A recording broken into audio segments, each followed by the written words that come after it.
What's up, what's up? So today we're gonna be ranking all of the movies from the Bad Boys franchise. Coming in at number 4, surprisingly, but not really, we have the first one, the first Bad Boys.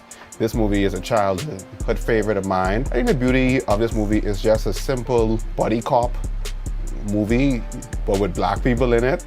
And it's so cool. It's so cool. The action is there, lots of slow motion. It's really just, it's somewhat of a generic crime drama, but it really was the chemistry of Smith and Lawrence who sells it each time.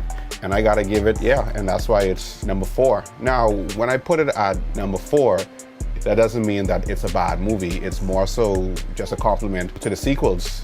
Like each movie just got better and better, sort of. Coming in at number 3, we have Bad Boys for Life, which is the third installment. What was so cool about this is that the movie came out 17 years later after part 2.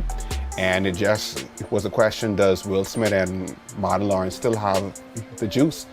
And they still got it. The chemistry is there, they can still act, they're still stars. You know, even though Martin Lawrence, he was semi-retired, like it just was good to see them back again. I think what I love about this movie is that it did the rare thing of just embracing that these guys, these cops are older now. So they're not invincible. Shoots, right in the first scene, well, I wouldn't say in the first scene, in the first 30 minutes, Will Smith is, he's shot. He's assassinated on a failed attempt, of course, so it shows how vulnerable they are. And with that, it just really made it,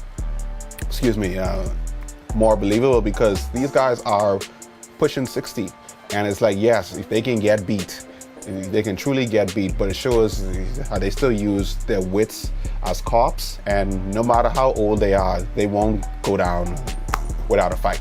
Coming in at number 2, we have Bad Boys Ride or Die, or you want to call it Bad Boys 4. Cool.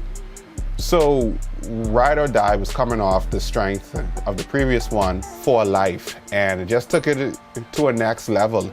The action in this, I think this, out of all of the movies, this has the second best action scenes. What I like about it, Will Smith is still Will Smith, he's still Mike Lowrey, but his character is changing, it's evolving, of course. Now, he's not the player who he once was. He's married now, he's settling down, but then, same thing, what I loved about part 3 is that it's showing their age. Like Will Smith, right in this movie, he's having his panic attacks and stuff like that. It's showing that he's getting up there in age. But I do like Will Smith, his character kind of takes a tad bit of a backseat, and they gave more spotlight to Martin Lawrence, more than he usually gets, which is cool because it really became a bit nostalgic, a bit like, wow, I haven't seen like a grand Martin Lawrence performance in years. Like I said, he's semi-retired. These movies are really the only thing he does now, which is cool. So it's so good to see him. The action in this was great, just like I said before. But the standout to me, of course, was the evolution of the character of Reggie. From seeing his character literally grow from part 2 straight to part 3 and now part 4, the spotlight on him really was great. That's all I gotta say.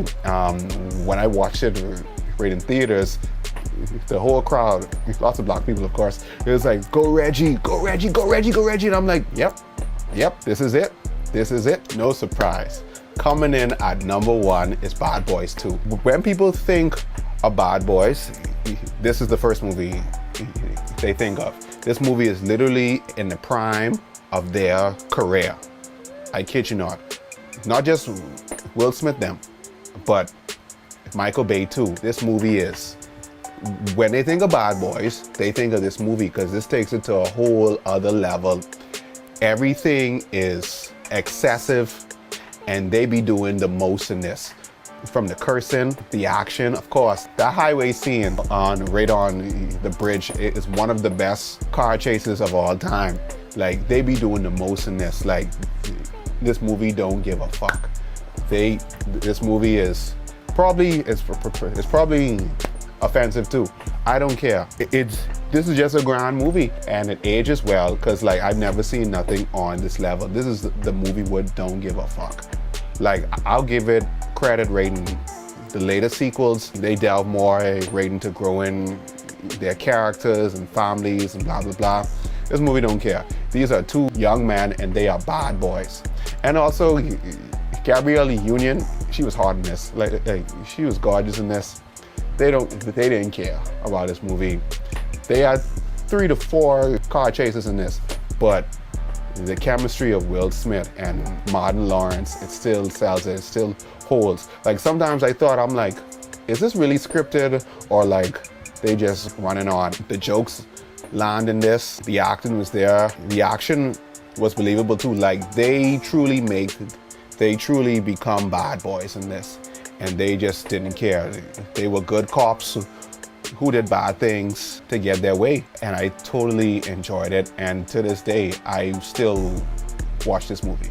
I remember when this movie was coming out in 2003. I was young, and I'm like, this was one of the movies what made me love movies, because it's an action movie for teenagers and growing men, and they stuck to that. And women love it too.